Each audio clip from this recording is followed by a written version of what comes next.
Hey subscribers and other folks, doing another video here. Obviously can see a change of venue. Made the trip the other day there, as I stutter my way through the beginning of the video. From the old shop, or the big shop, out to my garage here at home. Pretty decent trip actually. Everything worked pretty well till I, parked it in the driveway and started it up later, and I quit instantly. And apparently I had an MSD chip fail in my RPM activated switch box. So I went through trying to start it for a little while and changed those out, and it fired back up. And then I got it in the garage. Other than that, it was pretty good. I like the new cam. It seems to work well. It's lower, tighter. It's pretty snappy and responsive. I didn't really hammer it. It took off a little bit, just to see how it went. But I mean, that's all down the road stuff. I have a little bit more, functionality type, more important work to do on it than that shit yet. If you remember right, I did the video on the crankcase ventilation scrubbers and how well they work. And they definitely work in that application. But I don't know if it's helping me with my rear leak under the engine there, because I still have it. It's lessened up quite a bit since I changed that pan gasket and got rid of the windage tray, but it's still got a drip. I mean, if you watch it under while it's idling, it drips every maybe 30 seconds. It'll drip. It's less than it was on the run stand. Well, I think that was a different scenario. I think that was just coming out of the pan gasket was really bad. But yeah, I think it's rear main seal, and I think it could be related to crankcase pressure. So I'm going to throw this theory out here to you guys, because I've seen it now, looking into it a little more. How PCV valves, ventilating the crankcase, will actually pull a little bit of vacuum on the crankcase and keep your leaks under control. I think that could be an issue here. And I never had any crank leaks with my first engine way back in the 90s. But that was like a 9.1 to 1 440 with a cam with a similar duration as this one. So it really had pretty low cylinder pressure at idle. It was a pretty decent performing engine. But so then the last engine I did had 11 to 1 compression, but it had cam was 266 at 50. So the idle cylinder pressure was down too. Now this, obviously, the last engine and this one are both 493s. So there's a lot of volume, right? And this has a tighter cam, making more cylinder pressure at low RPM and being a bigger engine. And this one leaks. So if you're following my train of thought, I think at idle, this makes a lot of cylinder pressure, even though the compression's down a point from the 11 to 1 one. I think it's the idle blow-by might be more than any other engine I've ever made. And there's no PCV system on it. So if you're keeping track with this, jumpity train of thoughts here, I think this combination has a lot more idle blow-by because of cubic inch volume and a tighter cam. And the no evacuation is causing more pressure on the crank seal or any gasket that has isn't perfect. So I was thinking about converting this over to a PCV system, but I'm pondering on how to do it. There's a company out there called, I think it's WAGNER or WAGNER, one of the two, and they make a 2-stage PCV valve that a lot of people really like, and it's adjustable and stuff. It's fairly expensive. It's like $140, but I haven't really seen any comments on it being trash or a gimmick. But I was having this disagreement with my father because I was saying basically I need to take these valve covers and have them basically, I'll shave off those pipes, extensions, and have them welded shut, put in a PCV valve and one vent. But my question to you guys, or anybody who might be watching this, I think I might call the company later too, actually. And if I do, I'll report back on the video. How much restriction do you want on your intake side of the PCV system to keep a little bit of a vacuum in the case? My argument with my dad was, he said leave all the pipes and just put a PCV valve in it.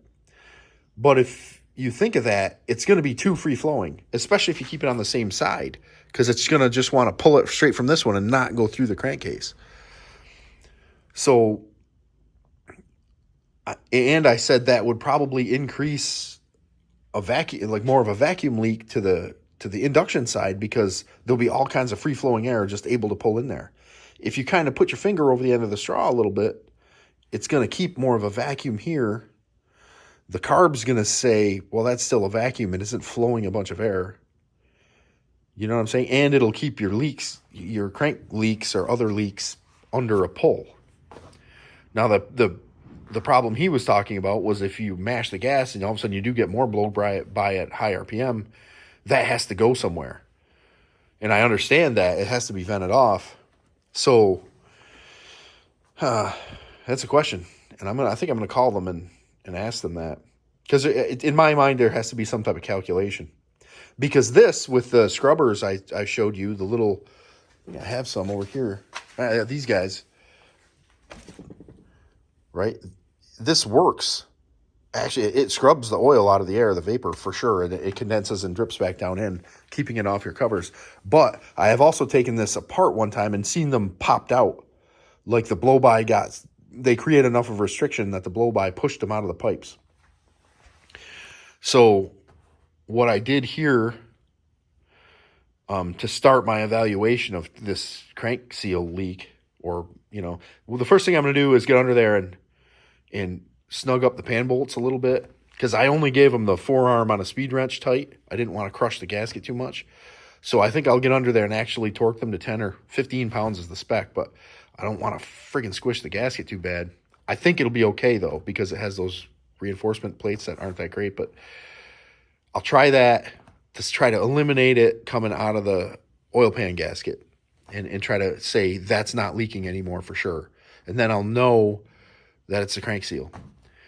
And then I'm going to try popping these scrubbers out or pulling them up halfway to leave less of it in the pipe so that the restriction is less, and see if that starts cutting down on the dripping in the back.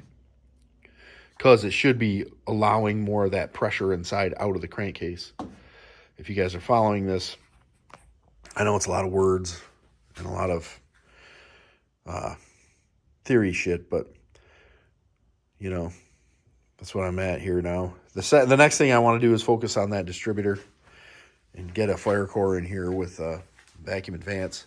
So I'm going to have to take off this manifold probably when I do that and drill it and tap it for, I don't know which side I'm going to do yet. I'm going to have to put a 45 nipple out of the side right there maybe and run it to the vacuum advance. I'm not sure where I want the PVC vacuum coming in. It's got a port on the back right out of that one runner there, as you see, going to my vacuum gauge in the car. And that actually, now that I think about it, now that picks off one runner, I think that might be why my vacuum cage is always chattering, because it's picking up pulsations off that one port instead of the main, more stable area in the center. But I'll have to pop that off and figure out where I want my vacuum hoses. I mean, honestly, I can't remember which side of this manifold is the higher side and which side the lower side. I don't want to try to plumb a hose under my all my carb linkage gear. That seems like it'd clutter it up over there. I don't know if I'm going to do that. I also don't want to run the PCV really close to one port and just feed one cylinder that, vapor. So yeah, these are my theories going on here. And it's pretty interesting. The more I get into this, the more I'm starting to see some of the things that the stock engineers did that a lot of people put off as nonsensical or not useful are actually fairly important systems, especially for something that's more than just a drag strip vehicle. You know, those are some useful systems actually, and they come in handy. My dad also was telling me I should just put a vacuum pump on it, and I thought that was a bit of overkill, you know, a little overkill-y for an engine that's not full tilt performance and sees 99% of its time on the street, you know. Like that's like a $1,500 cure for a, you know, couple $100 problem. But other than that, this is kind of a long video for you guys to watch all the way through. Other than that, everything was good. The drive out here was pretty smooth. The brakes worked great. The charging system was great. I ended up, here's a funny story I'll finish up quick with me. I told you guys I'm not a great car electrician. Getting a little better, starting to figure things out, but I just never really been trained in it, and I don't care for it, so I don't like it that much. So I started testing some stuff here with that run-on problem you saw. And unbeknownst to me, I was using a test light with a battery in it, which is more of a continuity tester. So I turned off the switch in the back, and all of a sudden I was getting a lighted test light up here and all this stuff. And I was like, what the hell is going on? So it blew my mind for about 15 minutes. And then I thought the car was going to burn down because I had a short or something. So I disconnected the battery. And then I'm still getting light, and I'm like, I'm missing something here. And then I realized there was a little tiny battery in my test light. So, yeah, I felt like an idiot there. But I had to put the battery lead back on and all that. But for a second, I thought maybe there's something wrong with the battery, and it was somehow pushing positive out the ground, too. And luckily hadn't burned down the car yet. But, yeah, you don't know what you don't know. You know what I mean? And I don't care if I admit it. I'm not the best at certain stuff. But I did figure it out. I took the battery out of the test light and stretched a little spring up and turned it into a normal test light. So now it just tells me when something's got power to it, which is really what I thought it was doing at the beginning. So that was a funny story. Anyway, have fun. Comment if you think... have any good ideas on the whole PCV situation. Later. Thanks.